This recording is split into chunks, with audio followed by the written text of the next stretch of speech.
আসছে নতুন মহামারী, এমনই আভাস দিল বিশ্ব স্বাস্থ্য সংস্থা। এই ভাইরাসে কেবল জ্বর, সর্দি, কাশি কিংবা শ্বাসকষ্টই হবে না, সঙ্গে ফুসকুড়ি দেখা দিবে, যা চোখের ভেতর থেকে শুরু করে যৌনাঙ্গেও ছড়াতে পারে। আগে মাঙ্কিপক্স নামে চেনা হলেও এই ভাইরাসটি এমপক্স নামে পরিচিত। সাধারণত এমপক্স সংক্রমণের 18 থেকে 22 দিনের মধ্যে নিজেই ঠিক হয়ে যায়। তবে ছোট শিশুসহ ঝুঁকিপূর্ণ গোষ্ঠীর ক্ষেত্রে এটি মারাত্মক আকার ধারণ করতে পারে।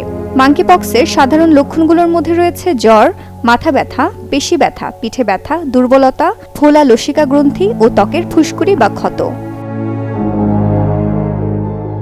এই ভাইরাসের টিকা আছে, কিন্তু সেটি আগে থেকে শরীরে প্রবেশ করানোর নিয়ম নেই। শুধুমাত্র যারা ঝুঁকিতে আছে কিংবা সংক্রমিত ব্যক্তির সংস্পর্শে আছে, কেবল তারাই এ টিকা নিতে পারবে।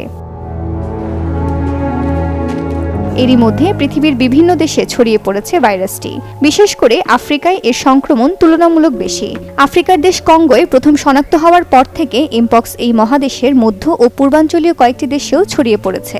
এর মধ্যে রয়েছে বুরুন্ডি, উগান্ডা, রুয়ান্ডা, সুইডেন ও কেনিয়া।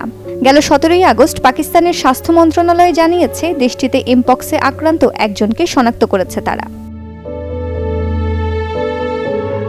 এমপক্স ভাইরাসের দুটি ধরন রয়েছে, ক্লেড 1 ও ক্লেড 2। কঙ্গোতে দীর্ঘদিন এমপক্স প্রাদুর্ভাবের কারণ ছিল ক্লেড 1 ভ্যারিয়েন্ট, কিন্তু ইউরোপে ছড়িয়েছে ক্লেড 2 ভ্যারিয়েন্টটি। ক্লেড 2 ভ্যারিয়েন্টে মৃত্যুর হার কম হলেও আফ্রিকায় ছড়ানো ক্লেড 1 এর মৃত্যুর হার বেশি। ক্লেড 1 ধরনটিতে মৃত্যুর হার 100 জনের মধ্যে 4 জন। চলতি বছর কঙ্গোতে এই ভাইরাসে অন্তত 450 জনের মৃত্যু হয়েছে। সুমাইয়া খুশবু, চ্যানেল 24।